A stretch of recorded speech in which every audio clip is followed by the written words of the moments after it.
right there. Big thank you to you for staying with us and also being a part of our conversations over here on Prime Morning. It's time for us to get into news flashes, proudly brought to you by Franco Trading Enterprise, still phones, Papa Pathfield. This morning, Franco is asking you to come and buy from us. We're giving you the best of quality when it comes to gadgets in your homes. If you want to buy television, if you want to buy CCTV cameras, if you're looking forward to getting to yourself some refrigerators, microwave, all of that, you can come to Franco Trading Enterprise. We've got television screens, the biggest you can find from 35 to 100. Just come through and you can also get yours from us. Franco Trading Enterprise says, still phones, Papa Path here. Do give us a call on the numbers you can see on your screens, and also go to Google Play Store and download the app. Our website is www.francotrading.com, and that's where you can also get to know all the things that we've got in store for you. Franco Trading Enterprise says, still phones, Papa Path here. This morning,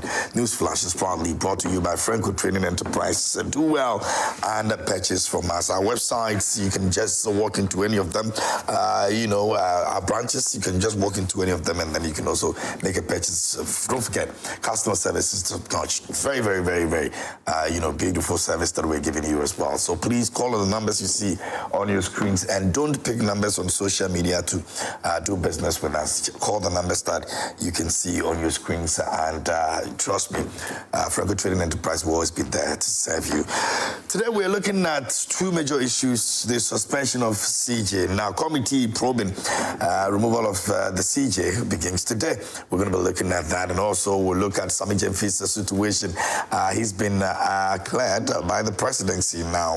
We're going to take a look at that. Also, some people believe that he still has to be given some sanctions, but the spokesperson for the government has said that, there's no further sanctions that will be given to Sammy Gyamfi. We'll be looking at that conversation this morning as well. We also take a look at the front pages of the newspapers and what have been reported. And my guest will join me this morning in interrogating a bit of those issues that we have spoken about. But let me first of all introduce Kwame Griffiths. He's joined us already here in the studio. Very good morning to you, Mr. Griffiths. All good? Very well. How's the week been for you? Not so bad, not too bad. Always a lot of money in the pocket?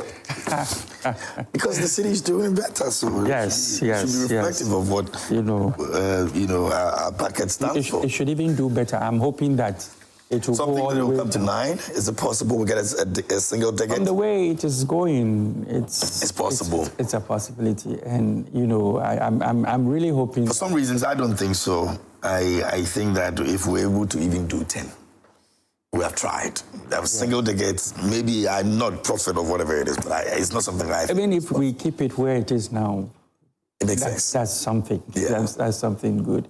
But, I'm hoping that, even though for people who work here and probably earn work online and make money, it may not be very good. But it is good for the nation, so we have to. So what do they do now then? Because the dollar. I see a few people complain that because your salary, like you said, if your salary comes from there, and if you make 6,000, it's like huge amount of money now is. Now, I don't know if people will be interested in working abroad and bringing the dollar back. So that's the objective, to make sure the economy is so good that everybody decides to stay here, you invest, all their resources, and brains, here to help, Ghana grow. We want to see Ghana grow, so definitely, yes, we're excited about it, but let's see how we're able to sustain it so that by the end of the year, if we're even still around where we are, or even 10 at least, we'll make some progress. Anyway, now let's check the front page of the newspapers, and then we'll come back to deal with the two issues that we're looking at this morning here on the show. Now, you can send your messages to us on our WhatsApp line. We're streaming live on Facebook. You can also send your message over there in real time. I'm going to have time to read all of your messages that you'll be sending to us this morning here on the show. So please do well. Our WhatsApp line is active already, so you can send your messages over there. Now, let me start off with the Ghanaian Times this morning. And it says, access to medical care, no protocol. GHS, as Ghana Health Service, DG declares. And it's got Professor Samuel Kaba over there captured on the front page of the Ghanaian Times. Now, away from that, President pardons Sammy Gyamfi. Page 13 has got a story on that. You can also read about it. It's one of our stories that we're looking at this morning. So you can also, as well, send your messages to us. Let us know what you think about it. Now, Times Needy Fund is something that you also want to support. People out there, when you grab a copy of the Ghanaian Times, you can also support them as well. Leverage SML Ghana platform to increase revenue. Professor Boateng urges government. Page 20 has got a story on that. You can read about it when you grab a copy. On the back page, it says Zamtech in dire need of furniture infrastructure. Students learn under unpleasant conditions. That's also captured by the Ghanaian Times this morning. Away from that, let's get into the Chronicle newspaper. On the front page, the Chronicle newspaper says Sammy Gyamfi off the hook. President accepts his public apology. And cancer bodyguard donates incubator to Efien Kwanta Hospital. That's also captured on the front page of the Chronicle newspaper. Now, away from that, Ashanti police declare war on criminals. And also, Mahama's baptism of fire as GPRTU, other unions threaten to strike on Monday. That's the Chronicle reporting on those issues. And the back page has got a little bit of some stories in terms of sports. La Liga leaders Barcelona face local rivals Espanyol. That's today's Spanish La Liga fixtures. Atletico Bilbao travel away to face Getafe. Atletico to extend unbeaten run when they clash with Osasuna, and that is to get Champions League qualification on track against Vallecano. Now, that's also something that you need to check out if you're a sports fan. You can read all about it. And speaking about that, on the 31st of May, we're all making our way to the Aviation Social Center, where we've got a Hit FM rep and Jesse happening. You don't want to miss out on that. Come through. Let's have a great time together. PSG Inter Milan is going to be a great one. Now, away from that, let's get into the overseer. And on front page, it says, Achim Akokwaso celebrates legendary Nana Asari Bediakon III. And NPA to sanction non-compliant OMC's Eduji Tamaklo speaks on that. And the big story of the year says, apology accepted, but go and send no more presidency to Sammy Gyamfi. And the media budget review to strengthen the confidence, tackle debt obligations. Sampim Inyako says and Ghana pays twice for the same job. Why the SML do must end. Benjamin Issah is reporting on that. Now, government to deport 3 foreigners and prosecute 3 others over gold smuggling. Now, that's also another fresh one that has come out. And it's a fresh one that has come out, and people are also making their own comments on it on social media about those smugglers that have been nabbed. Now we see how we can do more of this to clean the system. Now we're going to be getting into the major issues pretty shortly. And we'll be starting off with the Sammy Gyamfi issue, by the way. We've got a video that we'll be playing for you. But let me introduce my other guest in the studio.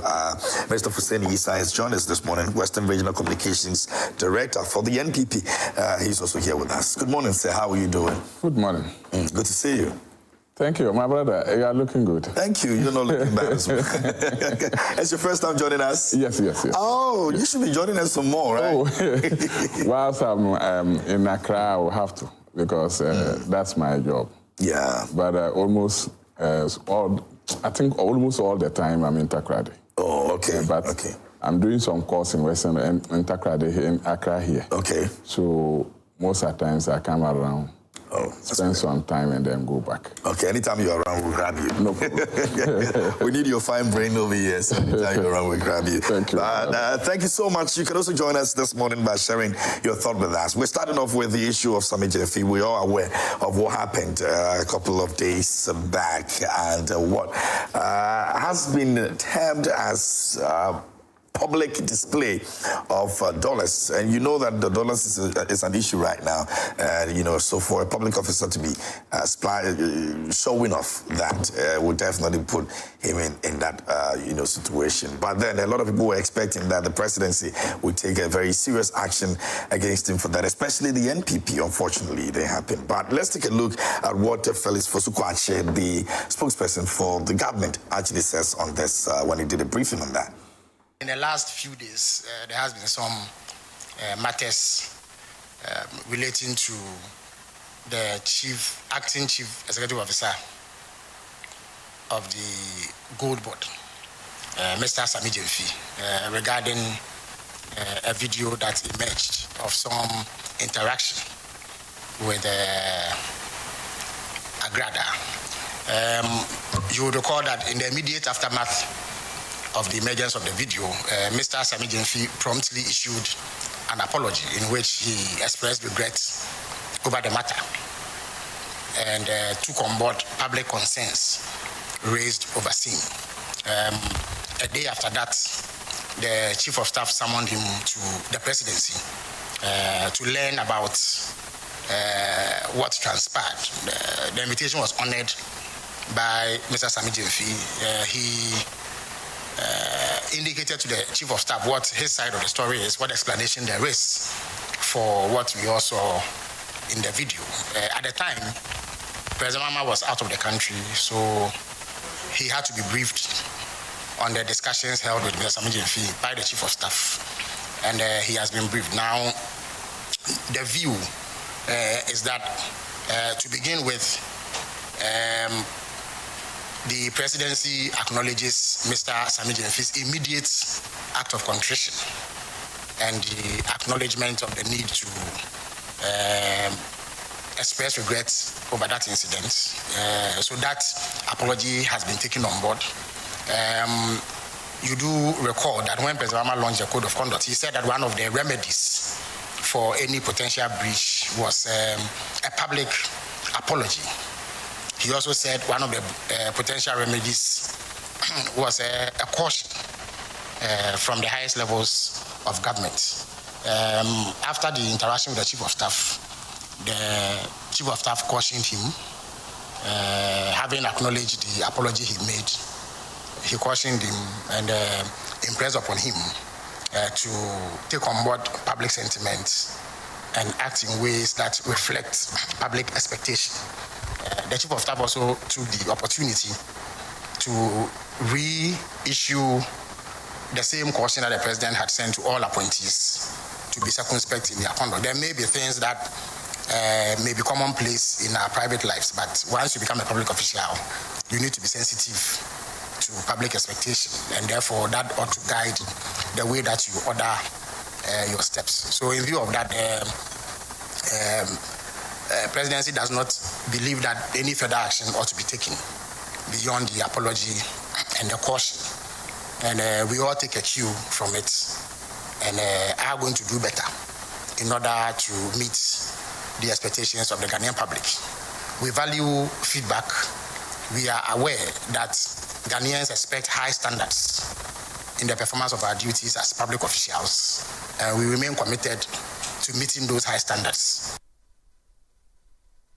All right, so that's Felix Fosu-Kwakye, the spokesperson for government, speaking on the issue on the dollar saga. And Sammy Gyamfi officially has been pardoned by the presidency. And, well, as it's believed, when you get to situations like these, sometimes you want to just look back, reflect on some of these things, and then moving forward, you calculate your moves. But is the NPP excited about this? Now, Kabiru has been speaking on this issue, and he says that Mahama has actually shown that the Code of Conduct is a mere paper and nothing else. I'll start off with Fuseini this morning.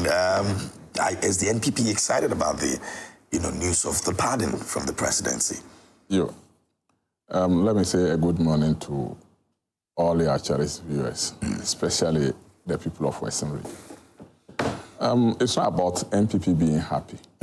It's about Ghanaians, whether Ghanaians are happy with the conduct, whether Ghanaians are happy with decision taken by the government. I think that is most important. we are not just harshly want Sammy Gyamfi to be crucified, but going by the conduct or the code of conduct that was published by the government. Yeah. When you go into those that particular document and you scrutinize it very well, I think you look at the first page, which is the preamble, the message of the president. It's very clear that he wants sanity in his government. He wants dignity. He don't want anything that will dent the image of the government. Yeah. So anything that has to do with government being in trouble, it amounts to an offense. This particular issue has been discussed in the wide public domain for some time now. Yeah. And you can bear with me that the hit that is coming to the government, it's not about just dashing somebody's money, but the person who is on the act. Sammy Gyamfi, he is on the act.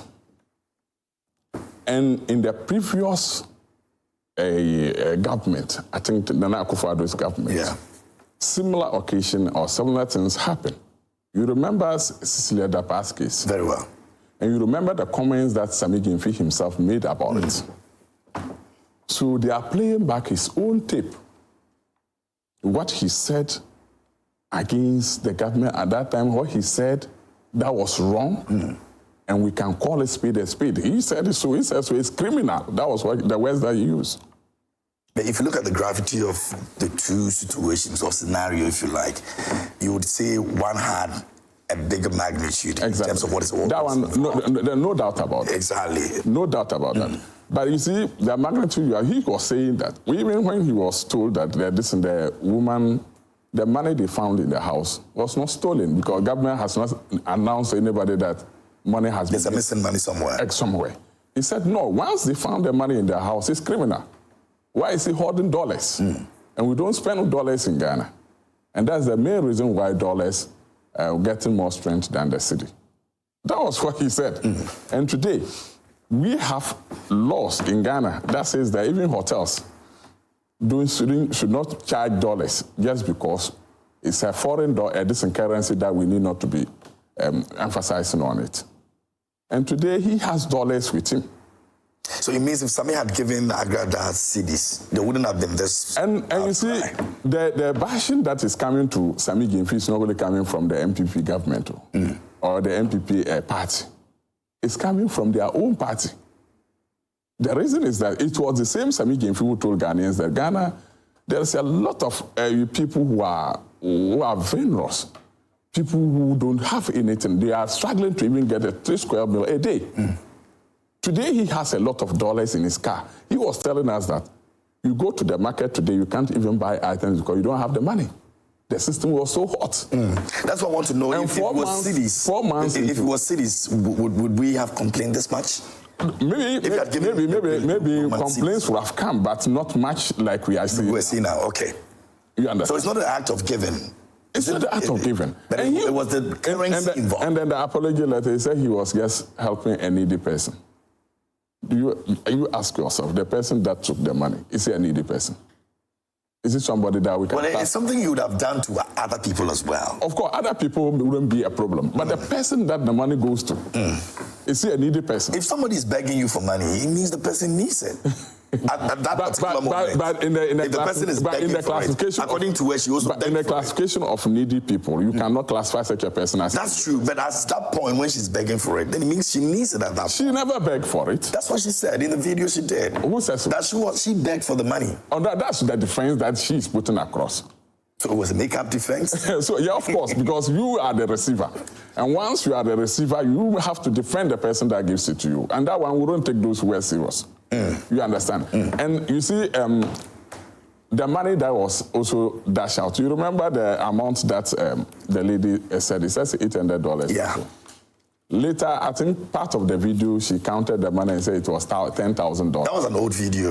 Was it an old video? Yes, that was an old video. That was old videos of her, she counting money dollars and making fun of that. Yes. She does that a lot. I mean, if you go to her page, she has countless of those videos. Counting, those videos. But she said it's $800 and she said she can even refund the money. She wanted to, she really wanted to. Nobody knows the content of the amount of money that was given out. I don't know the denomination. Do you know the denomination? I know. But that's that's what I account of it. So for me, it's not about Sammy Gyamfi that we want to crucify, but at least Sammy Gyamfi should be watchful. They say karma has a way of biting. Yeah. It can turn around and come back to you. He criticized a lot people who have done nothing. Who have done nothing wrong, and he criticized them, called them criminals. Today it's you, a young boy who is now getting to 37 or so. You have a bright future.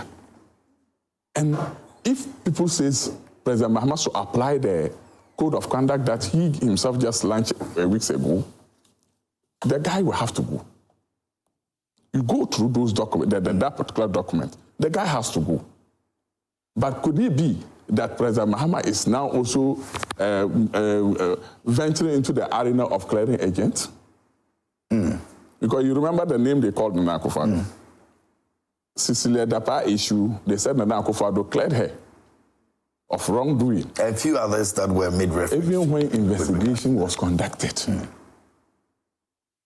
Those investigations that were conducted were in a public domain. People scrutinized the investigation, but yet they called Nana Akufo-Addo as a clearing agent. Could it be that President Mahama is now a clearing agent, saying that the sins of Sammy Gyamfi has been forgiven? Is that what we should call President Mahama? So now, if somebody does something wrong in the party, I'm only drawing your attention to this for it to be on record. One day, if somebody conducts himself in a manner that does not go in the way of the code of conduct in the book, will President Mahama forgive the person same way he did to Sammy Gyamfi?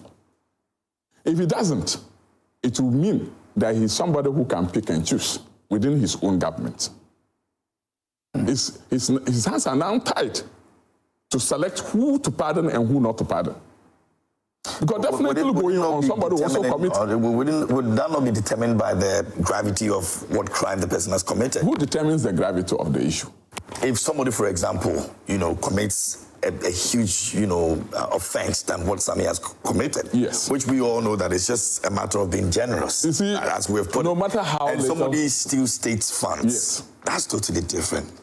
You see, that's what I'm saying. Who determines the gravity of the issue? Today, we are discussing Sammy Gyamfi's issue. If it's not something that has a weight on it, it wouldn't be on TV station for us to discuss it.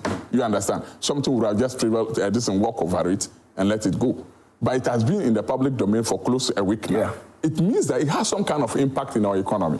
It has some kind of impact in our daily lives. You understand? And the code of ethics that President Mahama has launched, we have a lot contained in it. I cannot tell me within the 4 years of President Mahama, nobody will flout the laws of the ethics that he has put out. And if somebody happens to fall on it, what will be the verdict of the person when President Mahama is called upon? That is the issue. So this is the beginning. Okay. So he should have cracked the whip and let Ghanaians know that he means business. The paper or the code of conduct that he puts out is not just a mere paper, but something that he meant it. Something that he thinks that when an appointee flouts those rules and regulations that have been put out, the person is tantamount for some kind of punishment. So you think he should have been sacked? Well, if not sacked, but sanctioned. Okay. Mr. Fuseini, I'll come back to you again, but let me take the thought of Mr. Griffiths. First of all, let me say a very good morning to your viewers. I am actually very surprised at the attention that this harmless act has attracted in the country. But you see, it is important to also note that as public officials, the most important thing to note is that It is the president who has appointed you, and the president was employed by the people of this country. So the expectation of the people of this country is more or less your guiding principle. And I'm very happy that Sammy Gyamfi has apologized, even before the matter got out of hand. It is quite important to make that note. And having made that note, it also makes it very clear that he has judged the situation to be unfortunate. That is why he rendered an apology. So I am not going to sit here and say that there is nothing wrong with what I saw, in the video. Because the public, the overall employers of the government have judged it not to be right. I have also read, which I find unfortunate, that a lot of news commentary saying that Sammy has been pardoned and that he's been left off the hook. I don't think so. Because within the code of conduct, which I have read, actually read it, some of the sanctions for wrongdoing is a public apology, cautioning. Cautioning is a very serious thing to do to an official within the public service, which means that it's not a verbal, whether some of the code of conduct that most institutions have would even start you with a verbal caution. We are not even clear whether it's a verbal or written caution, which would go on his file. But it is making it look as if the only time that a public official is punished is when he is probably suspended or left, asked to leave his... He's sacked if you want. No, that's not the case. And if you want to go by, I haven't seen any code of conduct, conditions of service or what have you within the public service in any institution, that will not start you off with maybe an apology, a verbal, written caution, and stuff like that. And depending on the gravity of the situation, sometimes we skip all that and say, you know what, you have to leave or you need to be suspended. I don't think the gravity of this incident merits a dismissal. So let's be fair in our reportage. Yes. So let's come to the code of conduct, because I've heard the MPP saying that he needs to apply the code of conduct. If you look at the code of conduct, there's only one section that talks about gifts, and that is section 1512. 1512. It addresses the issue of public officials receiving gifts. And the entire document is silent on public official giving gift to somebody. And even in the case of receiving gift, it does not necessarily say that. It says it puts a cap on it. And also, it directs us to, if it goes beyond a certain threshold, what have you, what do you need to do to declare that this has been given to you? Good. So, I am a bit surprised that it is making it look as if when the code of conduct is being referred to, I'm wondering which section of the code of conduct are we looking at that would say that you cannot give, that says that perhaps, if the presidency had anticipated situations like this, they may have, put into writing, public officials also publicly displaying some wealth or giving gift to other people. Perhaps they would have done that. Or they may have found it not necessary to do so. But if you look at all the other sections, I've gone through, look at section 155, it talks about influence peddling, that using one's position in government to obtain favors, it doesn't apply in this case. If you look at section 1, these are remotely issues that people may pick on. Under section 159, public funds must be used responsibly. And there's no indication that the money that Sammy Gyamfi had given was public funds. And even that, how can you even say that it was being used to perhaps, obtain some favors from Agrada? What is she? Is she not? She's not a public official. But she didn't have to be a public official. I mean, if you look at the whole reason why she even approached Sammy in the first place, it was for her to find favor from the big man, from the president, because she thinks that she has offended the president somewhere by her comments. So the idea was to apologize and then maybe be forgiven. So it's more or less, if you're looking at it from that angle, you would say, okay, since you've decided that you want to apologize to the president for all that you have done, and for the fact that you may leave and go say good things about us, let me show you some love. So I'll give you some dollars if you need. And she is saying it's $800. I don't even know how much it is. Sammy has been. We're still struggling to get the exact amount. Even if it was a gift to Sammy, the $800 still does not even meet the threshold of 20,000. You see, so and it's as if Sammy. You think that if I am not really defending, what happened. And I quite understand that, but I'm just saying that.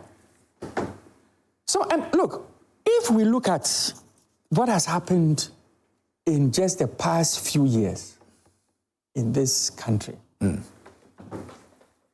commentary by MPP's own, leading members saying that even in their primaries, you are super delegates. The only reason why a candidate, I don't want to mention it because I'm not in the business of discussing those things, but I just want to draw the contrast with what has happened. We've seen this before. Yes. Is it Amwako also who accused then Vice President of giving out even dollars to the tune of some people, even in terms of CDs, receiving the super delegates, receiving about 50,000. All the political parties. The NDC has the same thing. So is that not money? It is part. In this case, so are we saying that? And Mr. Kwame, so if it had happened before, should it repeat itself? I'm not saying that. But you make a reference that we've seen this happen in I'm saying primaries. that I was hoping that when they had it was alleged that super delegates were given as much as 50,000 CDs to vote for a particular candidate, a responsible government would have investigated something like that. Because it's a crime. This is not a crime. This one, everybody is struggling. If there was a crime, these people they are full of lawyers. They would have brought out their sections and everything long time ago. As I speak to you now, there is no law in this country that the action of Sammy Gyamfi is offending. If anybody thinks that it is offending any particular law in this country, they should bring it out.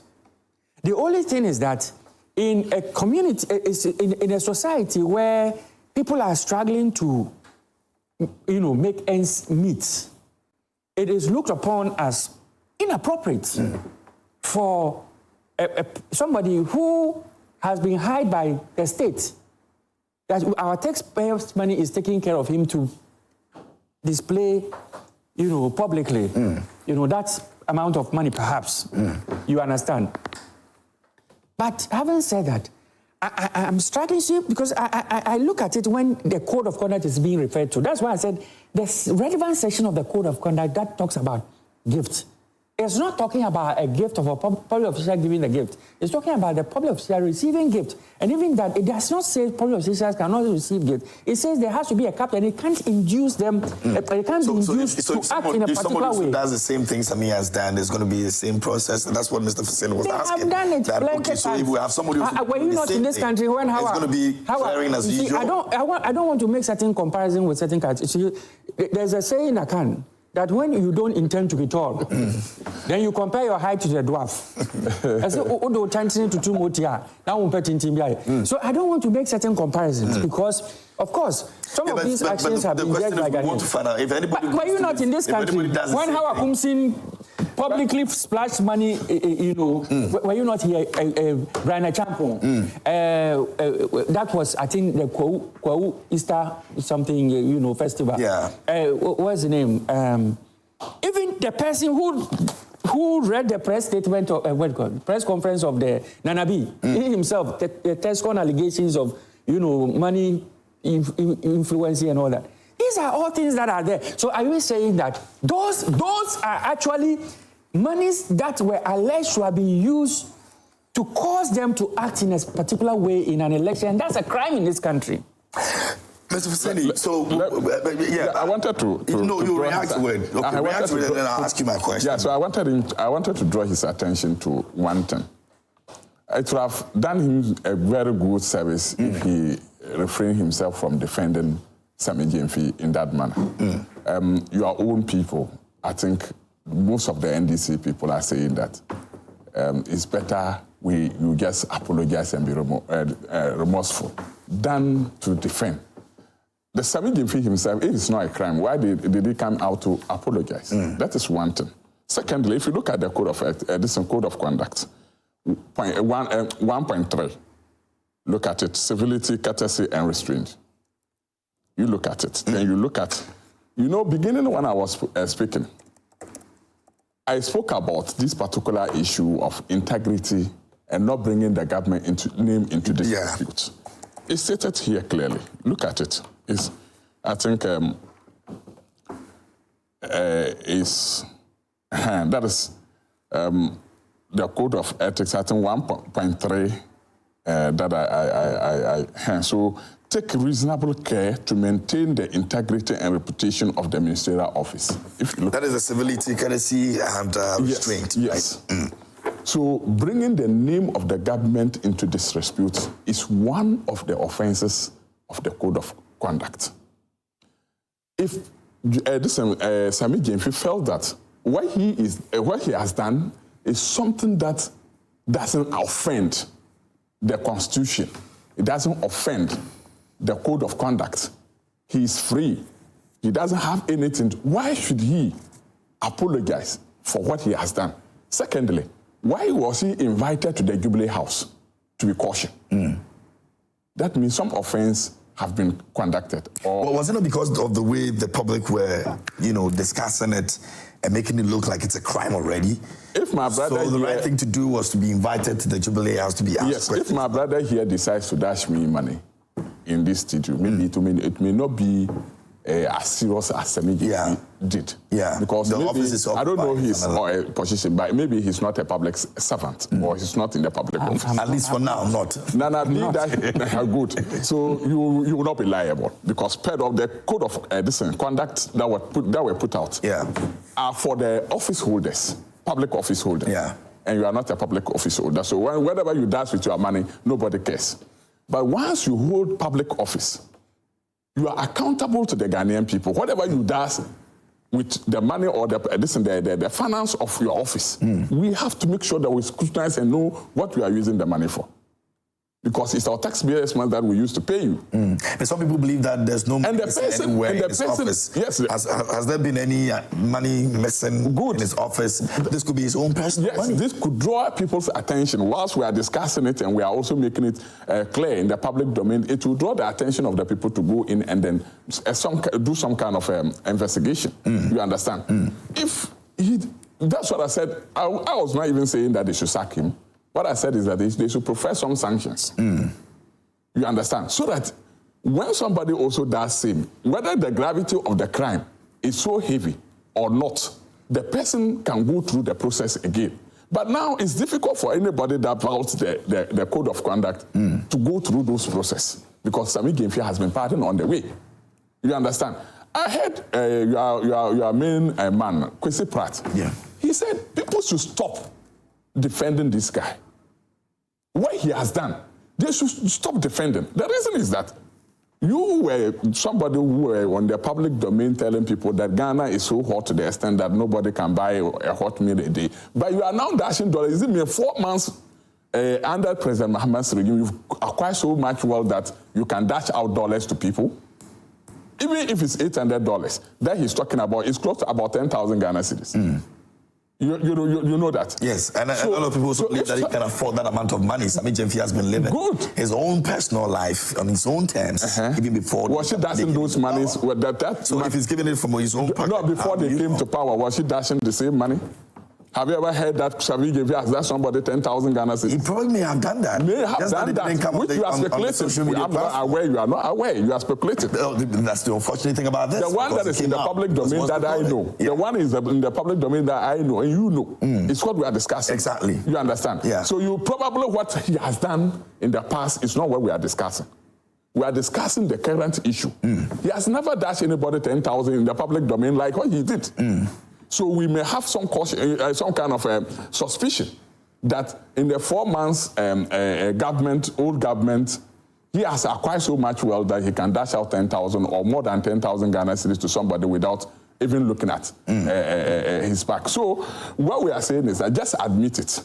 He has apologized. What you can say to defend is that the guy has apologized. Once he apologized, let's end it there. And when you say that, I agree with you.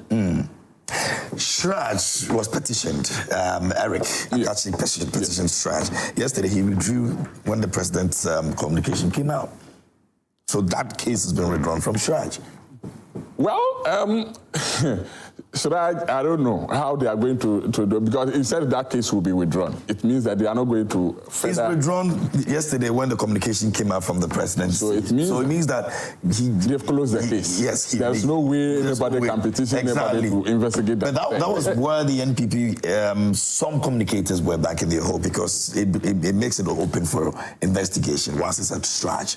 Unfortunately, that only way that this case could have been investigated has been withdrawn. Well, that's what I'm saying. That does not give transparency. You see, Ghana, the code of conduct that President Mahama himself has put out, transparency and fairness is more integrated in it than any other word. Go through them. Transparency, fairness, and honesty were integrated more than any other word. So now, if you don't want us to investigate, what are you hiding? Allow the guy to be investigated, so that, what do you call him, Siraj can come out with their findings. He could have pursued it. Unfortunately, he's the same person who withdrew the case from Siraj. No, but he was pursued to withdraw. Behind you think so? Behind the he may not let you know. You think he was influenced somehow to go withdraw the case from Siraj? If you petition Siraj, and government comes out to tell the public that we have pardoned him, he should go and sin no more. There's no need for you to pursue it. That ends it. So what was the content of the petition that you petitioned the Siraj? To investigate him on what? Financial application or what? You understand? If that was your case, has that solved the problem that you were looking for? Why do you go back to withdraw the case? You understand? If there is no any influence from anywhere, why do we withdraw the case? So I felt they are hiding certain things from us as Ghanaians. But we are not in government. Our own is to criticize. You understand? We can only criticize, but we cannot take any decision. The government has taken a decision. They should let it be. But one thing that I want them to understand is that Ghanaians are watching. They've given them a mandate based on trust. Ghanaians trust that NDC can do better. But once you start negating the kind of trust or the points, the things that they've looked out before they voted it into power, and you started negating them one after the other, the trust will start going down. You think they will pay for this? The government will pay for this decision they've made? In the long run, they will have to pay for it. The reason is that they will not be able to prosecute anybody in line when the person is committing the same offense. Yes, committing the same offense or even more. You understand? And that will put them in a very strict corner. And that will be the reason why NDC will go down. Do you know why? Beginning, I'm telling you this because based on records, 4 months into government, you remember the cases that were running before NDC came to power. You remember those cases? What did they do?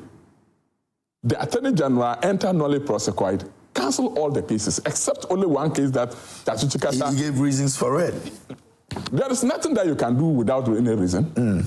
My brother, if you ask him right now, he'll tell you the reason why he's defending Sammy Gyamfi. There are reasons. Everybody can prefer reasons to anything or anything that happens, you understand? But whether those reasons are reasonable enough for people to admit is another thing. You understand? Yeah. So if you said this way, your own people, you've acquitted them and discharged them, they should go home. Who do you think, in the right sense, will believe you if you even go out for another person who is on the opposite side?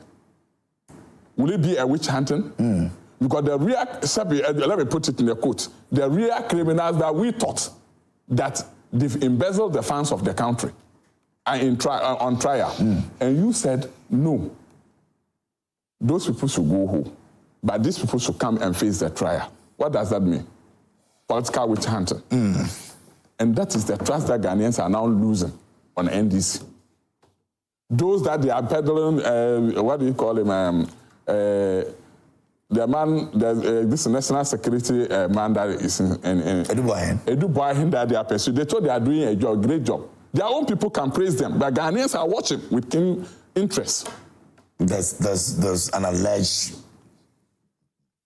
issue of money. You see, there should be a prosecution and financial loss to the states. The law, you think that this is just an intentional. The law is saying that. The law is saying that anybody that is found guilty should be prosecuted and not persecuted. That's what you see in this case, persecution? You know it. I'm not saying it. Based on my analysis that I've put out, you can conclude that whether it's prosecution or persecution, you can conclude. You understand? So, my brother, you are only 4 months in government. The government is too young to be committing these grievous crimes. Because those things that you are putting, you are people who can praise you. You go to social media, they will be praising them. You go to Flex of Kwasi's page, you have the NDC people praising. So you may think Ghanaians are praising. The silent people are the people who will punish you. Okay. If you just joined us here on the show, this is News Flash. A big thank you to Franco Trading Enterprise. Still phone Papa Pafi. Go for your phones, your CCTV cameras, your refrigerator, your microwave, your televisions. You can get all of them when you go to Franco Trading Enterprise. And you can call the numbers on your screens. Download the app. It's Franco Trading app. Our website is www.francotrading.com. And you can also get all the details that you need in terms of all the inquiries that you can also make it. Walk into our branch, chest up, shoulder high, and get anything that you want to get. Very affordable, but of quality. And so do well and get yours. Franco Trading Enterprise says still phones, Papa Pafi. In a couple of minutes, I'll be reading some of the messages that you've sent to us as well. You can do so on our WhatsApp line, and also we're streaming live on Facebook. You can also go there and share your thought with us. We're talking about Sammy Gyamfi's issue. He's been pardoned by the presidency after sober reflection of his situation and also issuing an apology. The presidency believed that it's enough and there won't be any further caution. In terms of sanctions. But he's been cautioned, by the way. The chief of staff called him to the presidency and had an engagement with him, and they think that should be enough. Mr. Sekwame, let me begin by saying... Are we seeing many of these happening? Let me begin by saying that I am so touched this morning by the concerns of MPP communicators that Ghanaians are, losing hope in us. I mean, the way they are genuinely concerned for the NDC, that it is too early. 4 months into government. Is that not the case? No, is it not something that the government will want to take a look at? I'm just so touched that my brother, who is an MPP communicator, will be that worried for us that 4 months into the election, into governance. Yeah. And you speak so passionately that Ghanaians are losing hope. And I think that it deserves commendation that he did not try to gain political scores out of it, but he is genuinely concerned. This is your genuine submission of the situation.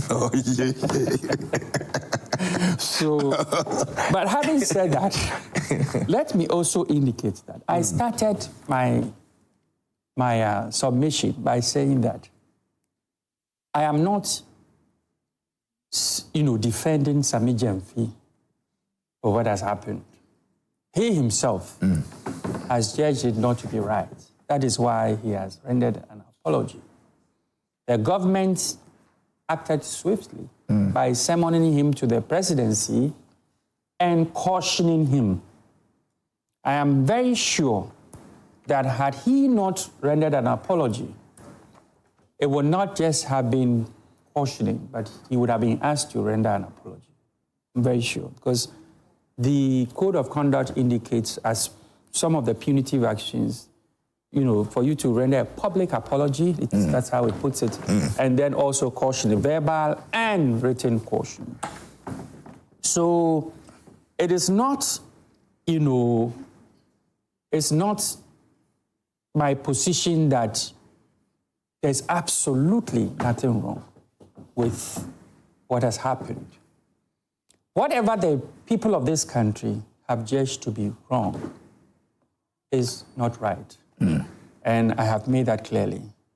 I am just, amazed at the way our brothers on the opposite side who have witnessed and participated in some inducement and money public display of funds that even offends the law, but made no such commentary. Today, I found their voice, because it is Sammy Gyamfi. The other thing also is that I've also indicated that as we speak now, nobody has quoted any portion of any law in this country that this is offending. Nobody has.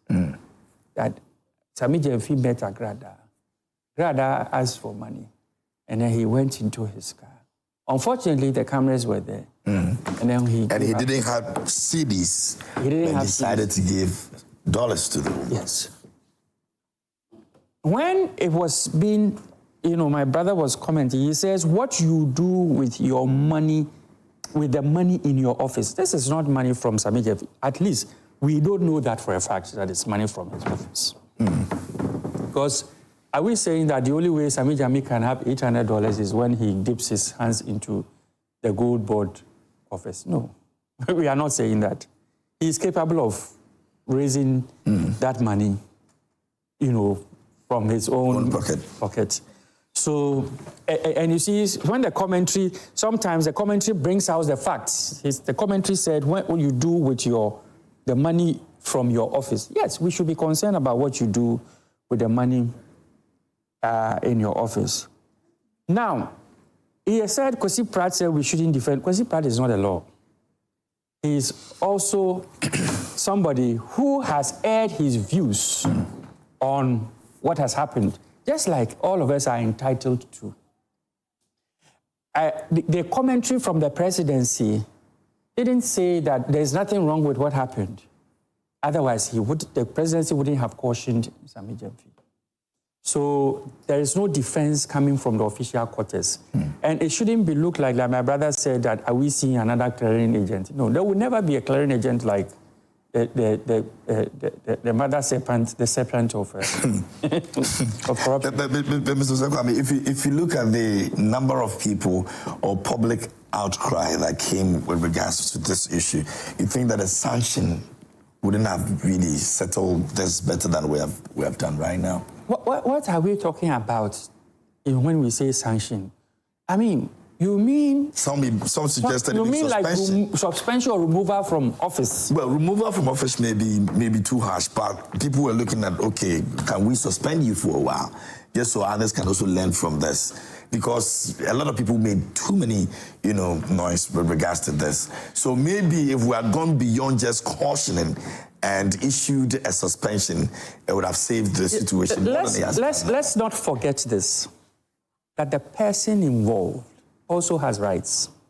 And if you are going to act in any way, you must act within a certain document that regulates his activities as a public official.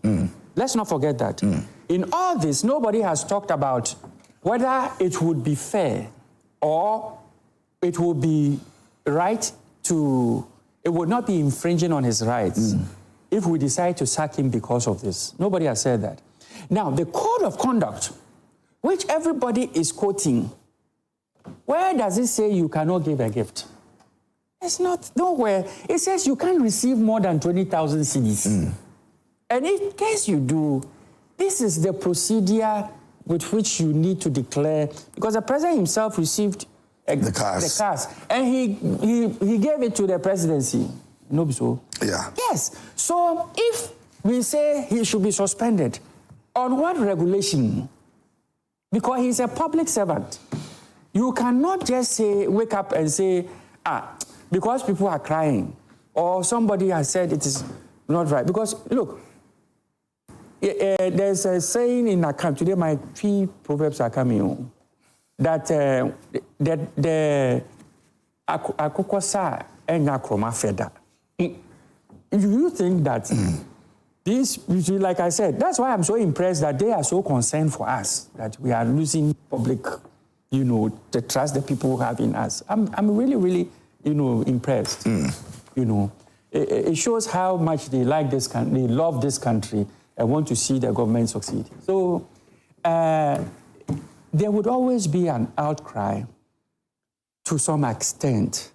A lot of them in this case are genuine, because people who are struggling to make ends meet see a public official display such wealth in itself, whether it was given or it was just seen in a car, in his car. That alone, not even giving it out, is still not appropriate. It will not be right in the sense that, before Brewo Maimo. And I commend the government for all the actions they are taking to make sure that, the way Ghanaians live improve. Today, the national debt is slashed in more than 100 billion Ghana cedis, just because of the efficiency in managing the cedi alone. So government is doing something well. Okay. But at the same time, as much as I understand where most people are coming from. My brothers here should show us where the laws in the country that this particular act offended. Okay. All right. Let me do some messages, and then we'll get back to next conversation, which will be the CJ, the suspension of the CJ. Now, we understand that the hearing will begin today, so we're going to be looking at that as well. But let me try and then engage our viewers a bit. So this one, I'll start off with this one here. Alhaji Hamza in Pig Farm says that, good morning, my brother. In my humble opinion, I don't think the MPP as a political party has any moral right to call on the president to sack Sammy Gyamfi from office. Worse things have happened under NPP in this country, but no actions was taken. In any case, there's nowhere in the code of conduct that affected Sammy. He has been cautioned and pardoned, and that ends the matter. Looking at NPP, it seems to me that they have nothing better to offer in opposition to the good people of this country. And if care is not taken, they would remain in opposition for a very long time. It is clear Sammy Gyamfi is their target, simple because he is giving them sleepless night, both when he was in opposition and now in government. Akonsi Gariba is in Tamale, and he says that, good morning, KMJ. It is interesting that President Mahama has become a clearing agent within 5 months of his presidency. The pardon of Sammy Gyamfi is the beginning of corruption in President Mahama's government. However, the law of karma is working ahead of time than we expected. My regards to Dr. Mahmoud Baumia. Let me go to the next one over here. It says that, special greetings to you, my dear host and panelists. I am Norbert Tenu from Nungwa Krowo constituency. Honorable Dr. Agnes Na Momo Latte and Gender Minister's constituency. His Excellency John Dramani Mahama has done very well to pardon Sammy Gyamfi. Our man has not taken bribe or misappropriated our nation's money as NPP did when they were in power. The NPP communicators should be ashamed of themselves for the way they are defending their corrupt NPP, people who heavily misappropriated protected our funds and must be dealt with. Teacher Kojo is in Tepa, Susu, and it says that I definitely knew the dollar cash gift saga would come back from the presidency without any punitive measures against Sammy Gyamfi.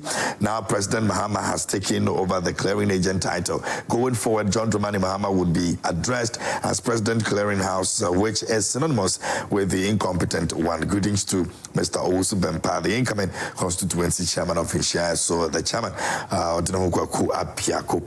okay.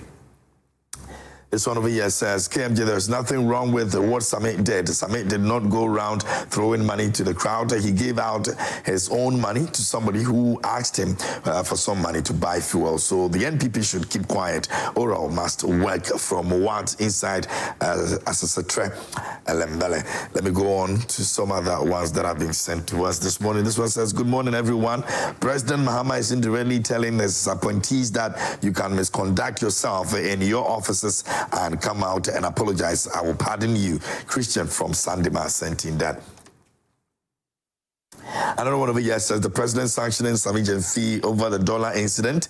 Not a chance. To all clearing agents, if you've got dollars, just hold on to them. Don't exchange them. If you do, you will lose big time. By September, the exchange rate will hit 17 Ghana cedis. Okay, some people are thinking that we're going to be going back from where we are now. Kindly communicate to me, to well-meaning Ghanaians very well. Sammy was cautioned by the presidency, not pardoned as you're showcasing on the television. Jerry Nkoko says so. Okay. Let me go to this one over here. It says, Sammy has done practical nothing to offend anybody in Ghana. Let Ghanaians focus on the misconduct of Athenia Marking's political spider. In Kintampo sent in that. Master Planner sent a message this morning. It says that today Mr. Griffiths is doing the work of Sergio Ramos, defending Gidi Gidi. Today is my first time seeing him struggling to explain issues. It is so irritating listening to him talking about how Akumsin and NPP members who are not in power today. Was that not why Ghanaians voted them out? They will also be voted out soon. They should continue being arrogant, dishonest, and disrespecting Ghanaians.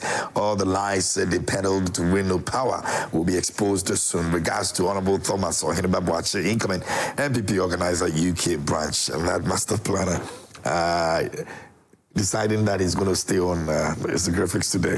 Musabato says the petitioner has withdrawn his petition because it has no merit, but the MPP are still in wild goose chase. Now, the president has cautioned the young man after his public apology because he has not committed any crime or breached any provisions in the law. NPP are just making vuvuzela noise to score cheap political points, but it's not working in their favor because the thinking Ghanaians support the position of the government. All right, let me go to the next one over here, which is from John in Achimtafo. It says, KMJ, let the people leave Sammy Gyamfi alone, who has not given gift before.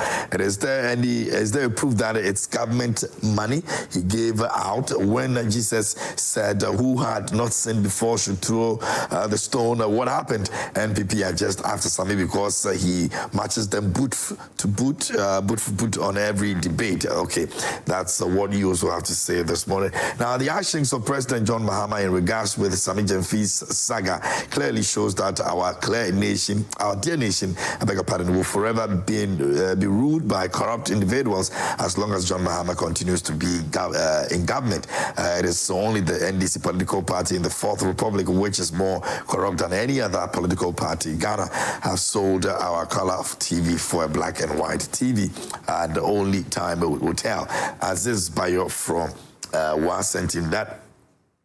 The next one over here says, somebody didn't give the woman all those monies. The woman snatched some, and no one is talking about that. Master Raman Sola Tuna in Kalbat actually sent in that. I think that's also something that a lot of people have not really paid attention to. The fact that I gave you maybe 3 of them, and you come to snatch the other ones from me, which means that I didn't give to you myself. Of course, yes. that was just by the way, but if you don't invite her to the car, she wouldn't have the opportunity to snatch the rest. So it's a crime to invite you. So, well, initially, some of the narrative that actually came out indicated that initially, when she was going even closer to Sammy, the security guards did not allow her. So Sammy himself invited her that you can come to me before she even got the audience of Sammy. So I think even following Sammy to the car should have been stopped by the security people. You see, for me, it's an unfortunate thing that the lady decided to film the whole thing and brings it out. She said she didn't. There were people around who did and decided to put it out there. But it's not true. You think that she didn't? No. She's a blogger, and everything that she does, there are cameras around. You know it. So and Sammy should have known better. She should have known because Sammy he was aware when they were taking the photograph. Yes, I mean Sammy was aware. They were filming. Everybody was around. He knows that. But going into the car to film inside the car was something that the security of Sammy should have prevented. Yeah, exactly. I think so too. Good morning, Mr. Host. This kind of paddings is empty about this big clearing agent. Madame Dapa worked over 50 years and Sammy just 4 months and he started spending dollars. And it's my prayer, any party who will come into power 2028, they should be sacked under JM, and journalists who are being recruited, they show their political shed. Okay, let me go to this one says, good morning, KMJ. In fact, Ghana will sweat under these people. Criminals are in power. What did you expect? So sad. Hey, be careful, criminals. Good morning. In fact, if this micro minority would be conducting themselves in this manner, they will be in a position for 83 years old. They just want to be seen everywhere to criticize everything, which in their regime they kept mute and supported. Worse things than this. When Cecilia Dapa took over $43 million and kept it under her bed, they were supporting and hailing her for being bold to hide such a huge amount. We were happy with JDM and they should keep. We're happy with JDM and they should keep quiet. My greetings to Honorable Kobna Minta Akando. That's from Jake in Sawam. Maybe I'll do the last one and then we'll go on to look at the next conversation that we have. This one is from Meshach Asante. It says Ghanaians will soon forget that there is a party called MPP. They will never be remembered again as political party. They will become like UGCC in our political history. The current exchange rate is 12.5 cedis to $1 when it was 17 cedis under NPP government. In fact, we made a right decision by voting massively for President Mahama. We urge the traders to let the current exchange rate reflect into the pockets of ordinary Ghanaians in order to be tranquility in the system. All right, so those are some of the comments that you've sent to us this morning here on the show on the issue of Sammy Gyamfi and a presidential, well, not necessarily pardon. It's like some people think that it's not a pardon. It's a caution that go and sin no more. But I think it's still the same. It's still the same pattern. Yeah, it's the same pattern. It's the same pattern. It's not the same. It's not the same. No, because you have a record. When I was leaving the military, one of the things I said is that I left without even a counseling chit on my record, which means there wasn't even a single instance where I was Called to cautioned. Really? Without verbally or written. So for you to have a caution on your record, it's not a pardon. And it has to be seen that way. It's not a pardon. And if you go into the public service, one of the things that they will hate is a lot of the queries that you give to people under you do not end up in a suspension. But the fact that the person has been queried and probably cautioned in itself is something that it goes into record. Yes, it goes into record. Very well. Now, 5-member committee have been set up by the President John Dramani Mahama to investigate 3 petitions that have been sent against the Chief Justice. It will definitely begin today. The hearing starts today. The committee is chaired by Supreme Court Justice Gabriel Scott Pomang and was actually established in line with Article 146 of the 1992 Constitution. Now, this is what a lot of people have been waiting for because because we needed to make progress with regards to the stance of the Chief Justice. Now, there's an acting Chief Justice, by the way, but this hearing is beginning today, and a lot of people believe that it should be televised. I don't know what you make of the hearing itself and the call for it to be televised, so we all see what happens. My first point is, I've made this point severally on so many platforms, that the Constitution has not been fair to the judicial system. The Ghana 1992 Constitution? Of course, yes. The reason why I'm saying so is that Ghana, we are operating on separation of powers. When we talk of separation of powers, it means that every arm of government is independent. Yeah. We have the executive power that the Constitution itself has given that person power. You understand? Per Article 58 of the 1992 Constitution, the president has that power. Then, when you go to the same Constitution, Article 93 has given Parliament the power. And Article 125 has given the judiciary the power.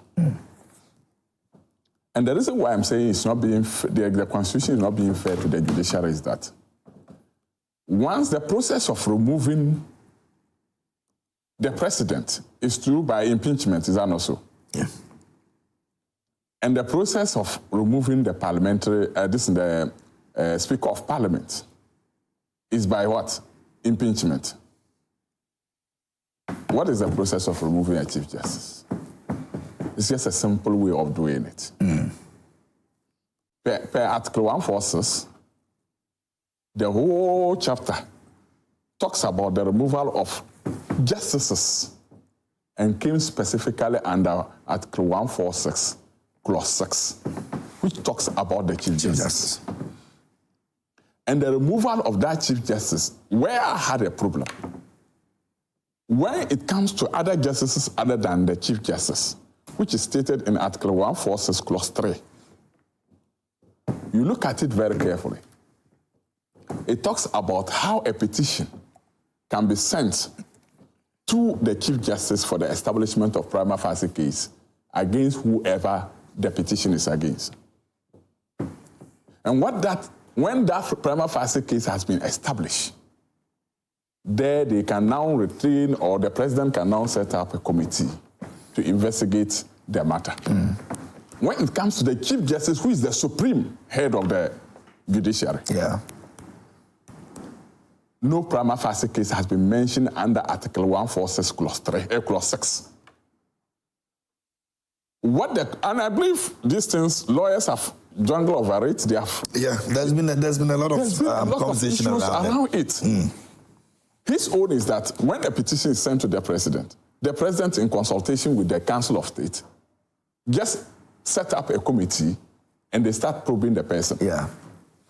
Now, who establishes the effort? Because when we talk of prima facie case, it's the foundation of the issue. That establishes whether the person is wrong or the person is right. That establishes whether the petitioner has a case or not. And if that is not established, how do you come to a conclusion that the person is wrong or the petitioner is right, and therefore they should set up a committee to investigate such a person? The Constitution. So you still believe that we add in that? There is a lacuna. That prima facie stage. Exactly. There is a lacuna in that particular version, that clause. And I believe this issue was also challenged some times ago. I think it will be like Chum versus Attorney General, or any of the cases. I think so. Challenging that particular portion. And I believe those who are doing the constitutional amendments will avert their mind to this clause, and they should do something about it.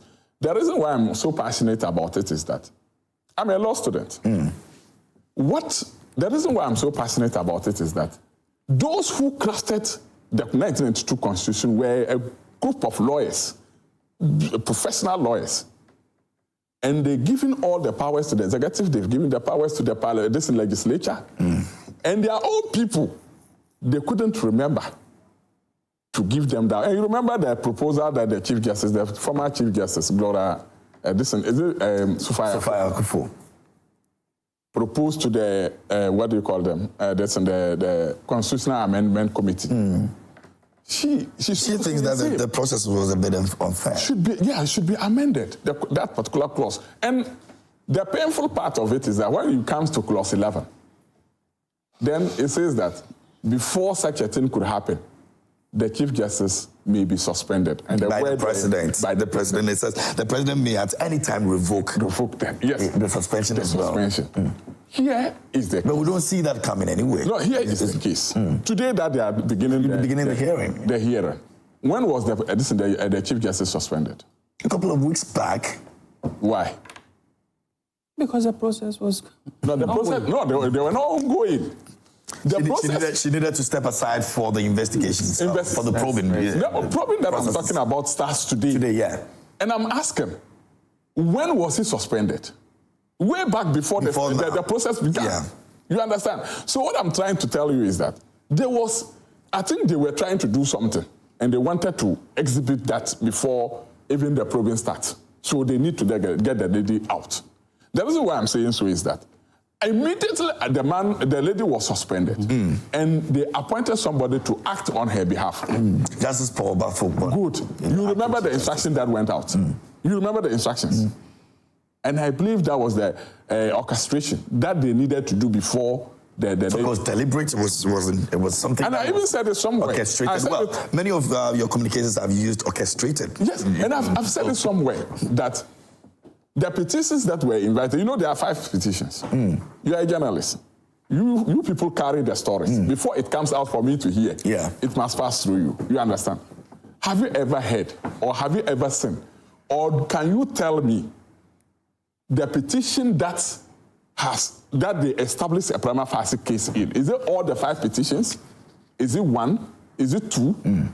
Or all the 5? All the 5.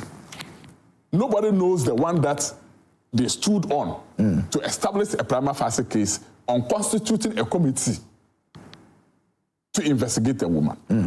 Will the honor form part of the probing, so we'll be able to establish that at the end of the day, and after the probing, this is what we found in every investigation, there is a procedure, and that procedure, there are steps by step. The steps that I'm now questioning, those steps that the government took. 1, petition has to be there. Is that not so? We've seen that. We've seen them in the public domain, and they've published those petitions. Petition has to be established. That has been done. Prima facie case has to establish out of the petition. That is step 2. Step 3, there should be a committee set up by the government. They'll go to Council of State. So we are now in step 3. The Council of State 1 is together with the President establishing a prima facie case. That is why I didn't put it up. Okay. So step 3, we are now in step 3. So the step 3, the final step is the step 4, where the recommendation will be sent to the President, and the President now decide what to do with the lady. He's bounded to and you do see the unfairness of the same constitution, against the judiciary. Establishment of the committee, how many people? 5. 5-member committee. 5 people, 2 of them should be from the judiciary. That is from the Supreme Court or any other superior court of jurisdiction. Then the 3 left. That means that those 2 people might have known the law, and they have to put their integrity online, either to be biased or to make sure that they scrutinize the issues and come out with facts. And those people, these 2 people, form minority. Now, they ask the 3 people left. Those people should not be parliamentarian. They should not be a member of Council of State. Those people should not be a lawyer. And they may be ordinary people that you believe that they can take a good decision. Who selects those people? Is it not the President? So if the President decides that Issah Fuseini is going to speak on my behalf, Issah Fuseini, go and join the group. My brother, go and join. Used to go and join. And he gives us a specific instruction what would be our recommendation to the president? You take the Chief Justice off. So if that's what you see playing out. If I want the Chief Justice out, I'll do say. Yeah. Let me give you a clear example. You remember Tufo versus Attorney General, the issue Tufo versus Attorney General in 1979. When they restored the 1979 Constitution in 1981 or so, the Chief Justice at that time was the Chief Justice. He was restored. And because Rawlings wants him out, he said, no, we have entered into new Constitution. 1979, because the 1969 Constitution has been overthrown. So we are now in 1979 Constitution. What we have to do is that let's send him to, let's reappoint him. Because the law doesn't say you can't remove him. So let's reappoint him to the Parliament. And the Parliament is for me at that time. So he gave specific instruction to Parliament to vet so that they can disqualify the person. And based on that, they will say Parliament has disqualified the person, and therefore he's not liable. And you know, Parliament operates independently, and then court cannot interfere in parliamentary duties. Yeah. So when they did that, then Amaku Tufo sent the case to court and says that no, the Chief Justice cannot be removed like that. He was the Chief Justice before the enforcement of 1979 Constitution. And the court held it that the man should be the Chief of Justice. So they have to throw away the vote that happens in Parliament, because that time the parliamentarians were 72. And they voted 72-0 against the one they nominated. The presidential nominee went to Parliament and they voted 72-0. You can imagine that. So the same way that I'm talking about, if the committee is constituted and those sitting there as judges, if they don't want their integrity to be dented, they can stay neutral. But the three people who are together with, they form the majority. And any decision that comes from the majority is binding. Do you get what I mean? Yeah. So, Chief Justice, I said it somewhere, there is no way she's going to come back. It's something I predicted. And I said it on so many platforms. Yes. We're going over. There's no way she's coming back because the committee is biased. Formulation of that committee is biased. I'm not talking of their decision, but the formulation is biased. The president has the prerogative to form a committee. There should be a provision in the 1992 Constitution that specifically indicates the sort of people that will be seated to investigate the matter. Secondly, even the appointment of the Chief Justice is also an interference. The acting Chief Justice. No, I'm talking of when you're talking about the name. There's a vacant in the judiciary and they want to appoint a Chief Justice. The Chief Justice should not be appointed by the president. We have Ghana Legal Council, we have institutions. The Constitution should specifically spelled out. Those people who constitute a delegation system that can bring out a Chief Justice for vetting. Because of what they call checks and balances, the Chief Justice, when appointed, should go to the parliamentary vetting. That is not disputed. But who appoints Chief Justice? That is where we should avert our minds to. If the president has a power to appoint a Chief Justice, then that particular arm is no more an arm of government. Because an arm of government is supposed to operate independently. But that's a constitution provision, and so it means that where I have a problem with it. A look at it. That is where I have a problem with it. So I'm always fascinated about discussing these issues, because when we do that, and you know, one thing I want to avert your mind to is that when there's a coup in this country, two legs goes off. The presidential side will go off. Parliament will be dissolved. The one left is the judiciary. So if you start treating judiciary like this, will Ghanaians get confidence in the judicial system again? Because if there's a problem, if there's a problem between me and you, whether civil or criminal, where you run to, it's the court. It's the court. So if we start bastardizing the court, if we start politicizing, like the president said when he was in opposition, the court is being packed by the MPP people. And when I come, I will make sure that we reset the judiciary.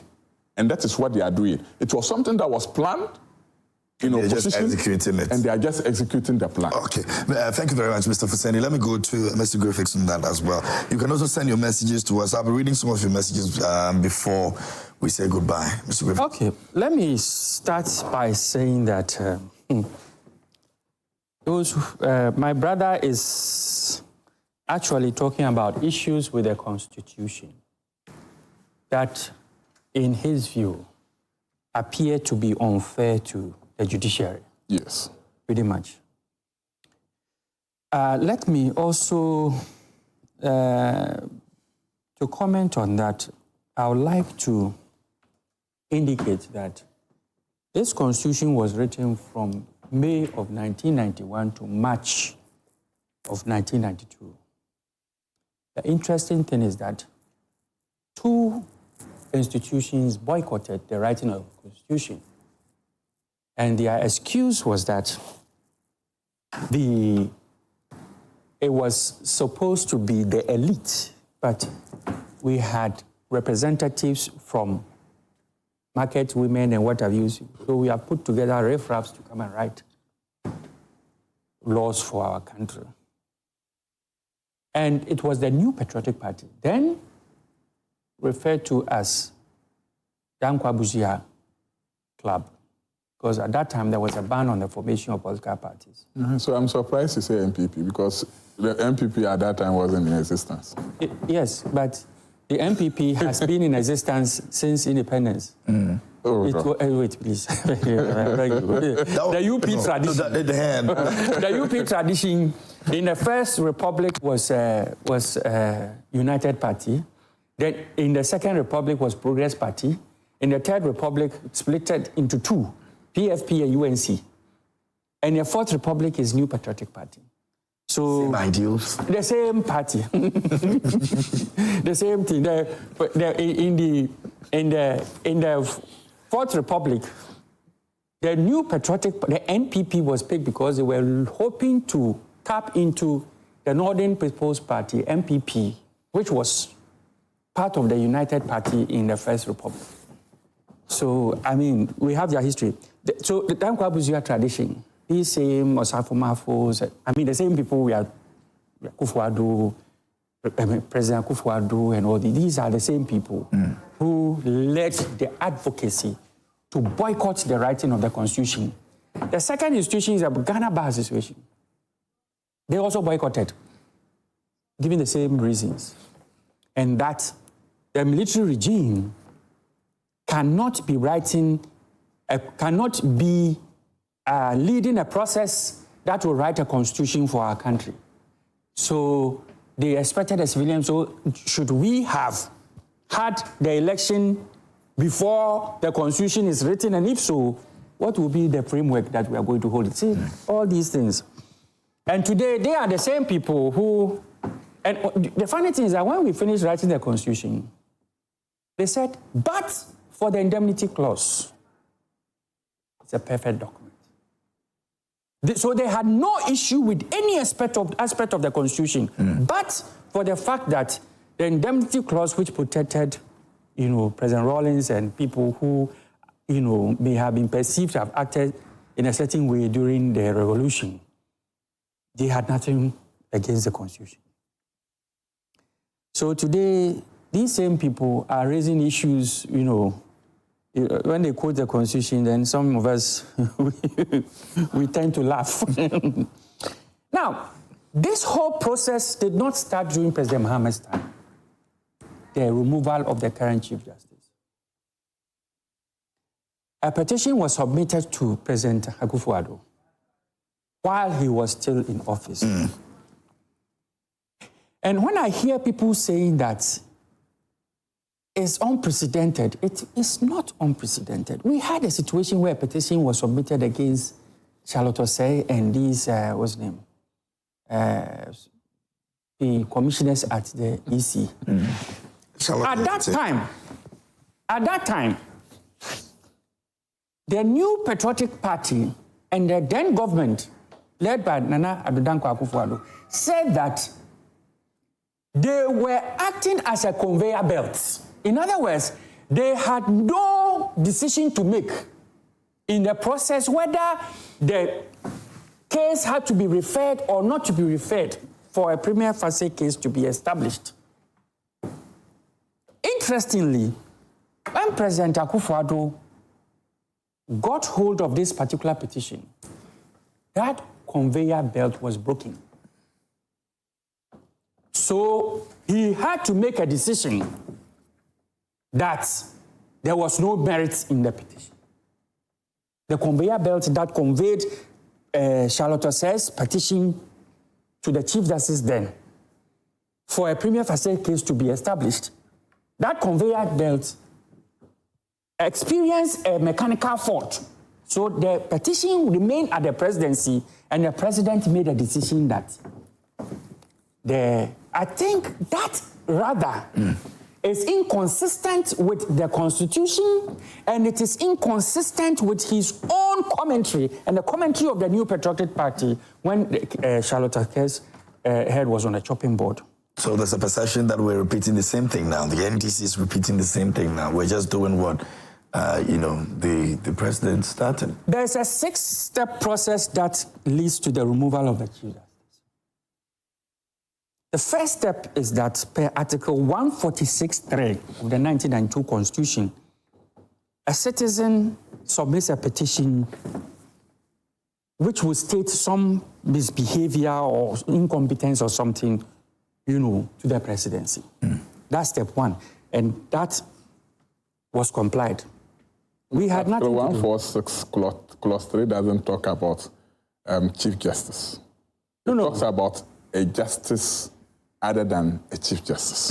And then and then it says somewhere, one of the clauses is, in the case of, it talks about a justice. Yes.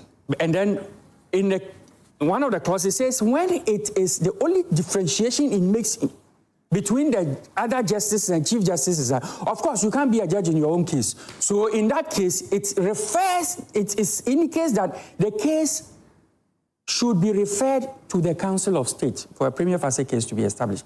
In the case of the other justices, it's the Chief Justice who would decide. The one is the Chief Justice. Obviously, the Chief Justice are not. Chief Justice, if they say in the case of the Chief Justice, they didn't say in consultation with the Council of State, establish a prima facie case. It has not been stated in the Constitution. So in the case of the Chief Justice, if you have the Constitution here, I mean, let's see. So let's look at that. Okay, so it says that this is 1461. Yeah, clause 3. 6.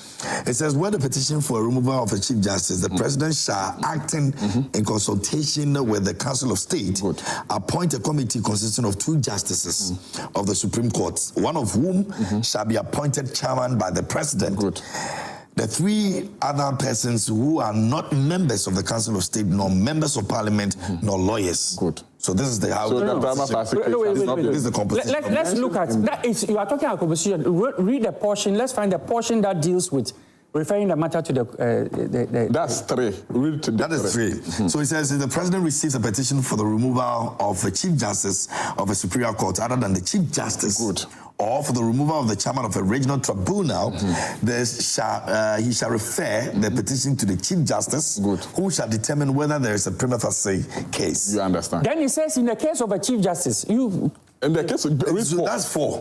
Where the Chief Justice decides that there's a prima facie case, he shall set up a committee consisting of 3 justices of the Superior Courts, of chairman of the regional tribunals, or both, appointed by the Judicial Council, and 2 other persons who are not members of the Council of State, nor members of Parliament, nor lawyers, and who shall be appointed by the Chief Justice on the advice of the Council of State. So this is a continuation of clause 3. Okay. So it doesn't talk about Chief Justice, but it's talking about a justice other than a Chief Justice. Okay, so then it says that where it is a Chief Justice, then the case should be referred to the Council of State. Yes, it said in consultation with the Council of State. Yeah. Okay, now here's the thing. So the President referred the matter to the Council of State. So it still makes... Okay, so this is where you are looking for. Thank you. It says, when the petition has been referred to a committee under this article, the President may, in case of the Chief Justice, acting in accordance with the advice of the Council of State, by warrant signed by him, suspend the Chief Justice. That is where the Chief Justice is. I think clause 9. That is 10. 10. That is 10. I have it here as one of the steps. So that's where the suspension is. But That is 10. The problem that is here is there is nowhere in the Chief Justice issue that prima facie case has mentioned. So, see, how does that help the case? How does that help your point? It means that when you even... It means the president even you are making an argument that the president introduced a step in it, which could have even inured to the benefit of the Chief Justice. That was unnecessary. That's what you are trying to say. I didn't say so. Well, with regards to the prima facie. So in other case, you are trying to say that if there was no need to establish a prima facie case, then the president could have gone ahead and formed the committee without an establishment of a prima facie case. But that's fundamental. You see? So the point is that where exactly, apart from the suspension, where there is a discretion on the part of the president whether he should suspend or not, and even that it is based on the Council of State's recommendation, and the Council of State, out of 31 members of the Council of State, 30 of them indicated an establishment of a prima facie case and recommended the suspension of the Chief Justice. And of course, it makes sense that when I was at NIA and there was an issue, I petitioned the board. The board asked me and the chief executive to be suspended because they wanted to have both of us out of the... so you don't interfere exactly. in any way? It is. So I don't understand where, especially the Ghana Bar Association is where my surprise is coming from. The Ghana Bar Association, the same people who were here when Justice Dari and other High Court justices were suspended by President Akufo, they didn't find their voice. The same people, when a pregnant judge was sitting and the hooligans of MPP invaded and disrupted the court process. Of the Constitution. You see, the Constitution, the Article 2, Clause 1 of the 1992 Constitution, embodies all of us as Ghanaians, you, myself, and you. Even whether you are a lawyer, you are not a lawyer, something that you felt contravened the provisions of the 1992 Constitution, it's your obligation, your right, to make sure that you draw the candidates and the judges' attention to it. What I was saying is not, I didn't say that during the process, President Mahama has breached the law. I've never said so. Thank you. But what I'm trying to tell you is that I was saying that I have a problem with the Constitution itself, how it deals with the judiciary. And I told you that I think if you may allow me to continue. Okay, I am not, what I'm saying, of course you are not speaking for the Bar Association, unless the Bar Association is a branch of the MPP. So I don't know why... It's an incoming lawyer. Today the MPP now is concerned... No, we have to be concerned. That is the Constitution. No. Can you imagine the Chief Justice and now you have it's the same reason why we're trying to... The Bar Association and then they get so defensive. You see, the New Patriotic Party has changed. No, seriously. Throughout our... Even when we were in government... And when we were out of government, throughout our that MPP... is why I'm saying that. Have you ever seen MPP criticizing Ghana? I am actually criticizing the Ghana Bar Association because I believe that they always find their voice when President Mahama is in power. And then you jump to their defense. That's what I'm saying. No, I'm not defending anything. We are dealing with law. The law But it's the reason why they've been caused to take a second look at the Constitution. Exactly. I'm sure that is where his argument stems from. So they should look at it. Things that you people said that you won't be part of their writing. You write it and you are the people who are even putting it more than... Now, Philip Abochi says that good morning to everyone. 3 days ago, Honorable James Guno, the Volta Regional Minister, was in Keta to inspect a controversial reclaimed lands. The Volta Regional Minister, Honorable James Guno, set up a committee to investigate Keta reclaimed lands. Abochi sent in that. This one is from Aaron. Aaron says, good morning to you. It is important to know that while the depreciation of the city can have some positive effects on the economy, it can also have negative consequences such as higher inflation and increased cost for consumers. Therefore, the government needs to monitor the exchange rate and take appropriate measures to ensure that the depreciation of the city does not have detrimental impact on the economy. That's Aaron. Now, Kwesi Champion says that, good morning. Why are we still show discusses Sammy issue for 6 days now. Someone showing kindness has become a national topic while we have other important matters to discuss, or is it that the media has run out of topics? That's Kwesi. Now, teacher, Constitution says that Ghanaians are suffering despite the city's gains. Food and commodity prices are unbearable. JDM's NDC must explain why economic relief hasn't followed currency gains. The next 4 years look grim. We need policymakers who understand the struggles of ordinary Ghanaians. Greetings to Honorable Mavis and Kasabo Dukoka and Mr. Ogusu Bempa, incoming MPP, as a chairman. Now, teacher comes back and says, I definitely knew the dollar cash gave to Saga would come back from the presidency without any punitive measures against Sammy Gyamfi. Now, President Mahama has taken over the clearing agent title. Going forward, John Dramani Mahama will be addressed as President Clearing House, which is synonymous with the incompetent one. Greetings to Mr. Usubempa. Okay. Anthony Flomi says that, please, the NPP did worse than the NDC. NDC can't go down. Sameh Boache also comes in and says that Nana Akufo-Addo should come for his stone. Kama is indeed real. Sammy Gyamfi has been cleared to go and sin no more. So the action and inaction of the president indicated clearly that the so-called code of conduct is just rhetorical and a mere talk. We now know, we now have the real clearing agent in the system. The question that is on my mind is, so if any of these public officials breach the code of conduct and apologize, will the person be cleared of wrongdoing? Do we have president now as we speak? Your guests are equally knowledgeable as mine. Okay. The NPP is thinking of impeachment and all that. So my brother can take over from the presidency. Now that probably says leave him alone. And teacher, okay. Teacher Kojo says that I definitely need. Okay, I think I've read that already. All right, so that would be some of the messages that you've sent on Facebook as well to us. The issue of, well, is the president back? He's not back. I'm not close with that information, so I cannot. Well, the Honorable Callistus has not issued any.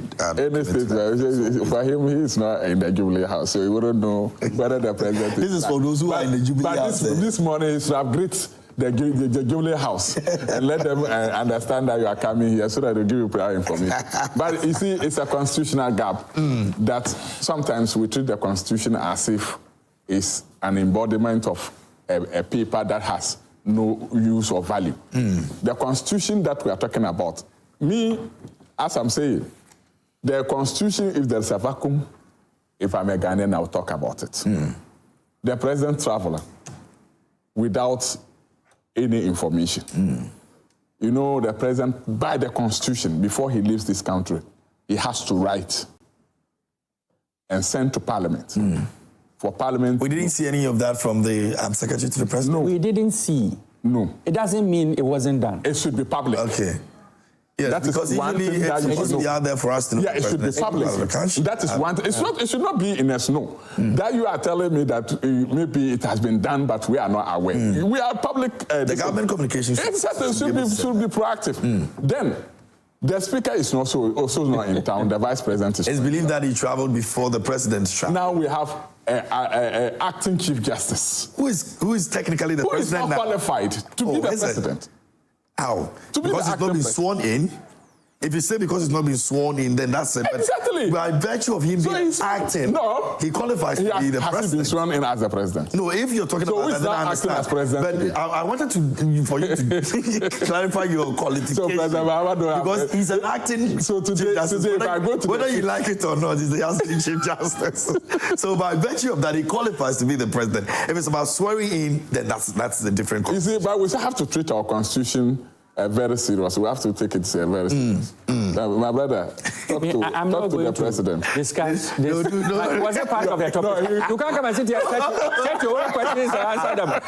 That's what you are doing. You go to a testing hall. You set your own questions and you are answering them. I think I agree with that conversation. But you see, somebody triggered it when he was reading the messages. You know, somebody triggered that. They are giving you a exam paper.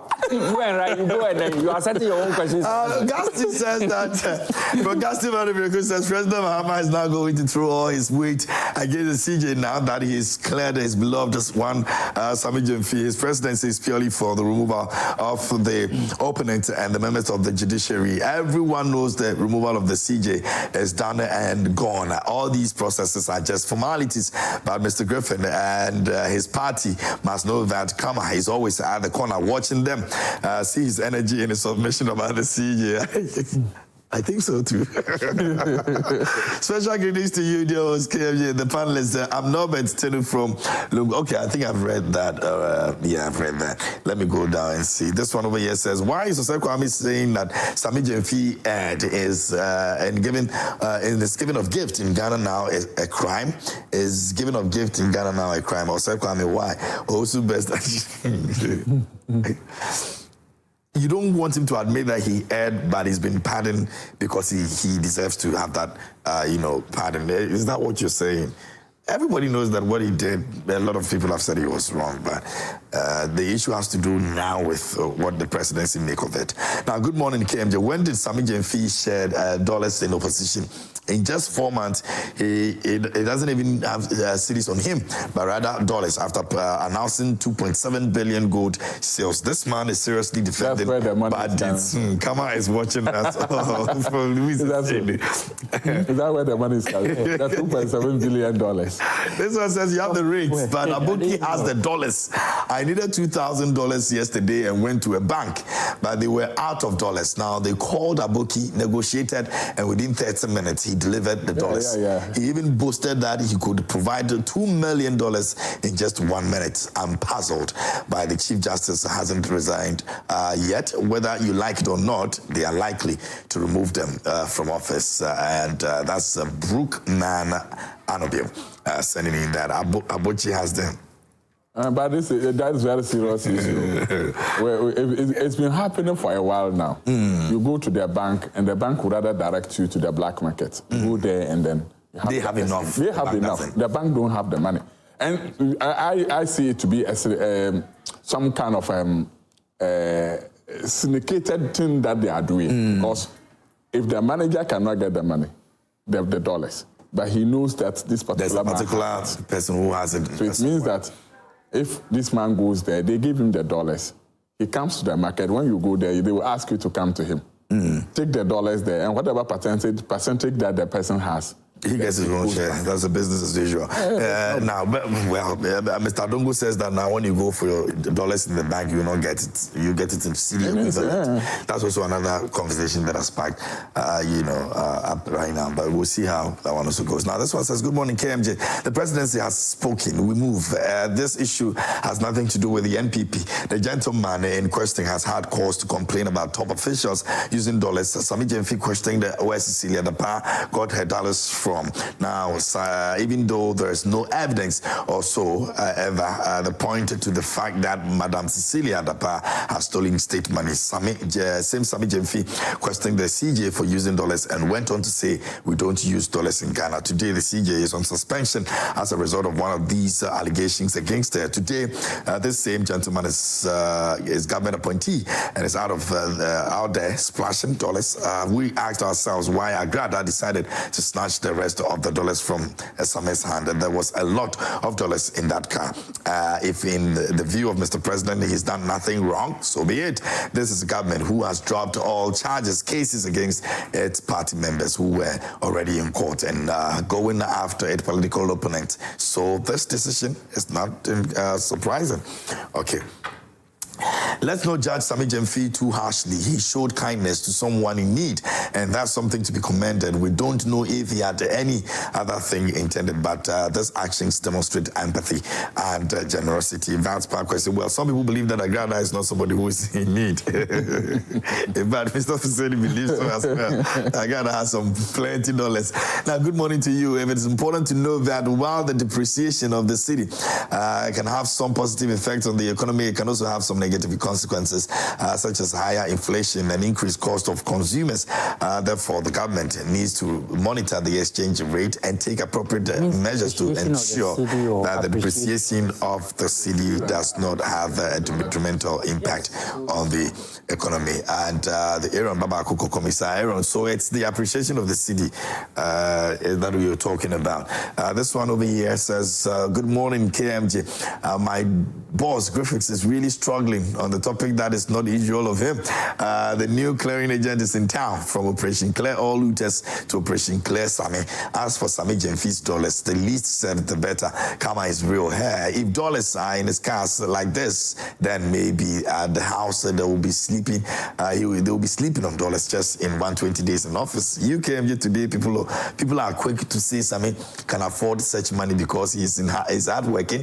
When Dapa has worked for all her life and explained the sources of her money, but still, about till today, the NZC is still saying that she stole the money over a period. Sammy and Dapa, who have worked for long in their lives. Please, KMJ, I need some dollars from you, unless you also go to the CEO of Gold Board. Thanks. Thank you very much. I can give you some cedis though. Dollars, I'm not too sure because I don't remember the last time I held dollar.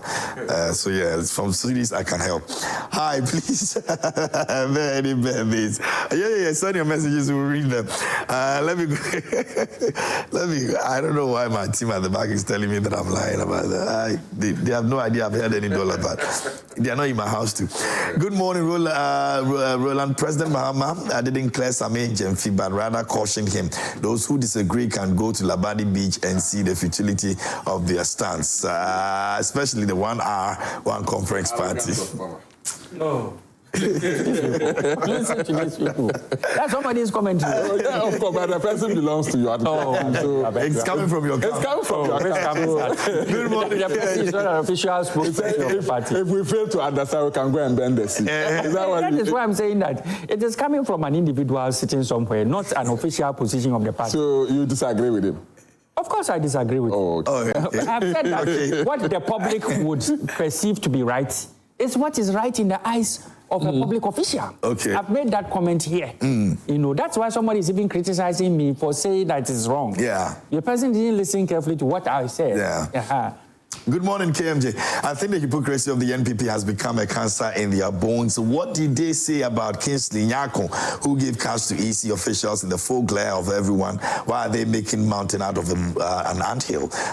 They are on Sammy Gyamfi because they thought it's an avenue for them to bring him down, but they are not God. Sammy is a great man. Did I hear the NPP man say Sammy has never given 10,000 to anyone to his hearing in the past? How can he hear as he wasn't in the public office? The NPP should be rest assured that they will remain in opposition for a very long time. Sammy is working hard with Finance Minister and BOG, Bank of Ghana, to stabilize the economy.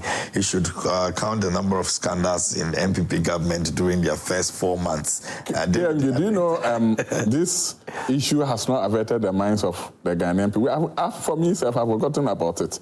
The money Kingsley Nyako gave to Kingsley, yeah. You remember the issues and the comments about Sammy Gyamfi about it?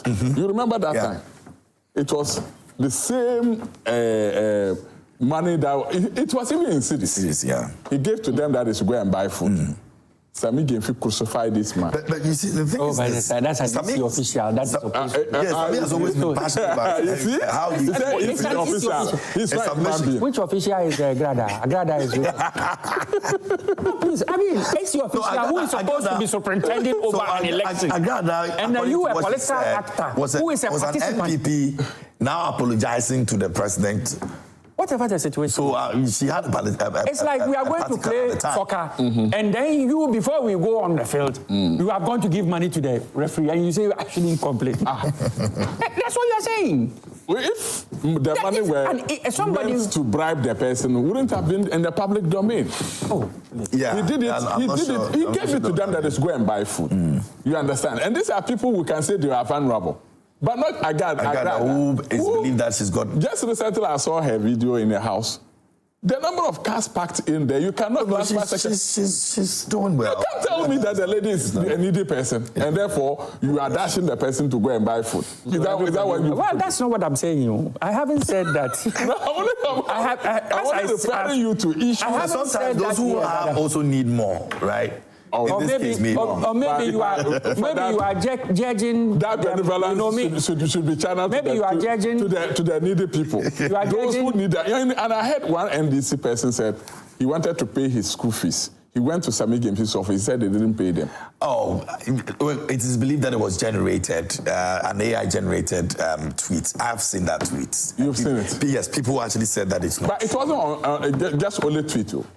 Facebook tweet was there. Yeah, I saw it on Facebook as well. It was a tweet from Twitter that was posted on Facebook. I saw that yesterday. And then there was no need. And people said, no, I mean, nobody has come out, to say. But the person, let me tell you, if the person is like those who are texting the message. I agree. But how will the person be known? And how will the person speak out? Today, if you open phone lines and ask them to come, if the person fortunately watching you are still, the person can phone in and testify. Yeah, but in cases like what we are seeing right now, it goes beyond just putting a tweet out there and claiming that I went into so-and-so person. If you can do a video... So he has honored all... because this is a he has honored all requests that are on his table. Well, not so. I mean, it's not even possible. So, if it was even an NPP person, I would have said it's go to his office possible right now and go and see the NDC people queuing there, and they are not getting access to him. Now they are going to do more. And they are not getting access to him, but he's doling out, and that makes a lot of people annoyed. And I've read some of the messages and voice mail from NDC platforms. They are not palatable at all. Your own people are crucifying him, not us.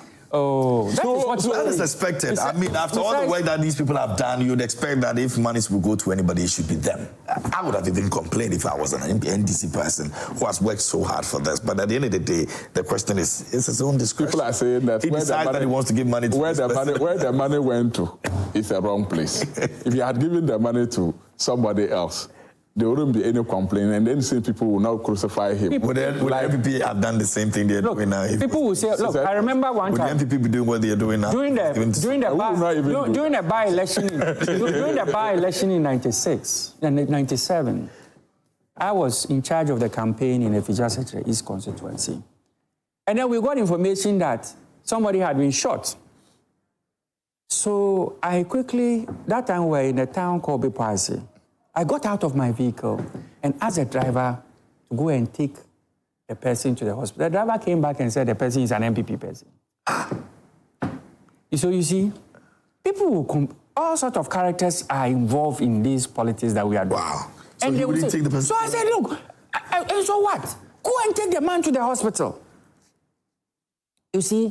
So the fact that some people how did you identify that the person was... Well, I said, it's a small community, so they know... They know each other. But the issue is that it's sometimes some would think that, hey, so $800, I was like, out of money. You see, people will have all sorts of different reasons not to be happy with what has happened.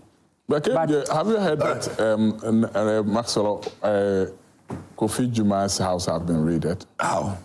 By the National Security. I think 4 p.m. this morning. Oh, is it? Yeah, 4 a.m. this morning. This morning? This morning. Oh, this is new to me. By National Security. I just had a message from one of my colleagues from the Asante region. Oh. And it's not... Same style that was used. Same style they used to do, you know them. They're harassing people going in there with the aim of... Oh, after Mahama said, can you sell alcohol and lose? So they go in there and raid the place without warrant or any other thing. That is what you used to do. And you see, it's not painting a good picture of this government. You think your people... you think it's a retaliation. Let's do it. But let me tell you, one thing that you people have forgotten, I've seen messages... Your people there, you read on the screen. People are saying the MPP will be in opposition forever. You will be in opposition. We've said it many times. You people say you were going to be in power for 30 years. I remember that. You remember those words. All right, that's... It didn't end there. We are in opposition today. NDC will end up in opposition the next time. All right, that's all our time will permit this morning for us to have this flash here on the show.